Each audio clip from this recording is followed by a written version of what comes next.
Hello, OTTians. Today's movie is Hide and Seek, directed by Basiridi Rana. When crime is taught from history, it becomes part of the nature అనే క్యాప్షన్తో movie start అవుతుంది. ఈ movie కర్నూలులో జరిగినట్టు చూపించారు. Plot ఏంటంటే శివ ఒక medical student, army doctor అవ్వాలని అనుకుంటాడు. అనుకోకుండా ఒక డెలివరీ బాయ్ మర్డర్ కేసులో పోలీసులకు హెల్ప్ చేసి తాను ఈ సీరియల్ మర్డర్స్కి రెస్పాన్సిబుల్ అయిన ఒక కాంప్లెక్స్ డార్క్ వెబ్ ట్రాప్లో ఎలా ఇరుక్కున్నాడు అనేది స్టోరీ. మూవీ రివ్యూలోకి వెళ్లే ముందు ఇచ్చట ఓటీటీ రివ్యూస్ మాత్రమే ఇవ్వబడను. సో అఖిల భారత ఓటీటీ సభ్యులందరూ సబ్స్క్రైబ్ చేసుకోవాల్సిందిగా మనవి. సో ఇంకా ఓవరాల్గా మూవీ ఎలా ఉంది అనే విషయానికి వస్తే ఫస్ట్ 45 మినిట్స్ కొంచెం డ్రాగ్ చేసిన ఫీల్స్ వస్తుంది. Contemporary gaming theme and interesting last 45 minutes కోసం ఈ క్రైమ్ థ్రిల్లర్ని ఒకసారి ఖచ్చితంగా ట్రై చేయొచ్చు. ఈటీవీ విన్లో స్ట్రీమ్ అవుతుంది. ఫ్యామిలీతో చూడొచ్చు, నాట్ ఎ ప్రాబ్లం. ఇనీషియల్గా హీరో శివ క్యారెక్టర్ని ఎస్టాబ్లిష్ చేస్తూ మెర్క్యూరీ క్లోరైడ్ సీన్తో స్టార్ట్ అవుతుంది. ఈ మూవీలో డీటెయిలింగ్ నాకు చాలా బాగా నచ్చింది. ఆడియన్స్ని గ్రాంటెడ్గా తీసుకోకుండా బాగా రీసెర్చ్ చేసి తీశారు టీం. ఇంకా ముందు యాక్సిడెంట్స్ అనుకునేవి తర్వాత మర్డర్స్ అవ్వడం, సంభజీవుడు అనే హిస్టారికల్ క్యారెక్టర్ వాడిన హాతీగర్ అనే వెపన్ని కరెంట్ మర్డర్స్కి లింక్ చేయడం, పోలీసులకి హెల్ప్ చేయడానికి ట్రై చేస్తున్నందుకు శివ చుట్టూ ఉన్న వాళ్ళని చంపుతూ శివానే ఆ మర్డర్స్కి లింక్ చేయడం లాంటి పాయింట్స్ బాగున్నాయి. బట్ ప్రాబ్లం ఏంటంటే మెయిన్ మిస్టరీని అన్లాక్ చేయడానికి చాలా టైం డ్రాగ్ చేసిన ఫీలింగ్ వస్తుంది. ఎందుకంటే ఈ లోపు జరిగే మర్డర్స్ని కూడా ఆ మిస్టరీని హైడ్ చేయడానికి చాలా క్యాజువల్గా చూపించుకుంటూ వెళ్ళిపోయారు. అంతేం ఇంపాక్ట్ ఉండదు.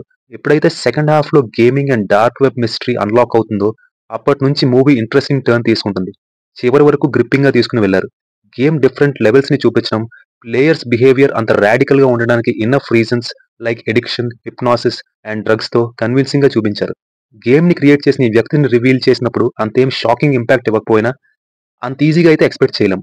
లాస్ట్లో గేమ్ ఫైనల్ లెవెల్ని మెన్యుపులేట్ చేసి ఆ మారణ హోమాన్ని ఆపే సీన్ చాలా ఇంట్రెస్టింగ్గా తీశారు. అంతా అయిపోయింది, ఇక సేఫ్ అనుకునే లోపు ఒక కాల్ రావడం, ఆ టెక్నికల్ ఇష్యూ వల్ల జనరేట్ అయ్యే ఒక మైన్యూట్ డిలే అండ్ సస్పెన్స్ లాంటి చిన్న చిన్న డీటెయిల్స్ మనల్ని కంప్లీట్గా ఇన్వాల్వ్ అయ్యేలా చేస్తాయి. క్లైమాక్స్లో గేమ్ అమీబా అన్లాక్ చేయమని చెప్పడంతో పార్ట్ 2 ఉన్నట్టు ఒక చిన్న ఓపెన్ ఎండింగ్ ఇచ్చారు. పార్ట్ 2 అవసరమా అని చెప్పను కానీ కొంచెం టైట్ అండ్ రేసీ స్క్రీన్ ప్లేని ట్రై చేస్తే ఇంకా better product and better experience ఉండొచ్చు.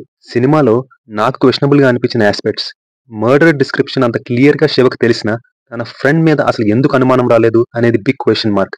నెక్స్ట్ మ్యాథమెటికల్ ఫార్ములా యూస్ చేసి మర్డర్ లొకేషన్స్ని కనిపెట్టడం. అసలు మర్డర్ చేసిన మెడికల్ స్టూడెంట్ అని బిలీవ్ చేస్తారు.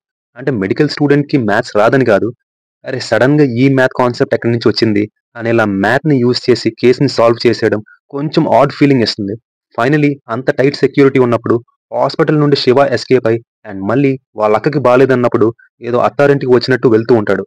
మరీ కన్వీనియంట్గా చూపించారు. పోలీసుల్ని మరీ చేతగాని వాళ్ళ చూపించారనే ఫీలింగ్ వస్తుంది. బీజిఎం కొన్ని ప్లేసెస్లో ఆ సస్పెన్స్ని ఎలివేట్ చేయడంలో హెల్ప్ చేసింది. ప్రొడక్షన్ వాల్యూస్ పర్వాలేదు. యాక్టర్స్ పర్ఫార్మెన్సెస్కి వస్తే హీరోగా చేసిన విశ్వంత్ ఫస్ట్లో హెల్ప్లెస్ సిచ్యువేషన్స్లో అండ్ లాస్ట్ పోర్షన్స్లో గేమ్ని క్రాక్ చేసే సీన్స్లో బాగా పర్ఫామ్ చేశాడు.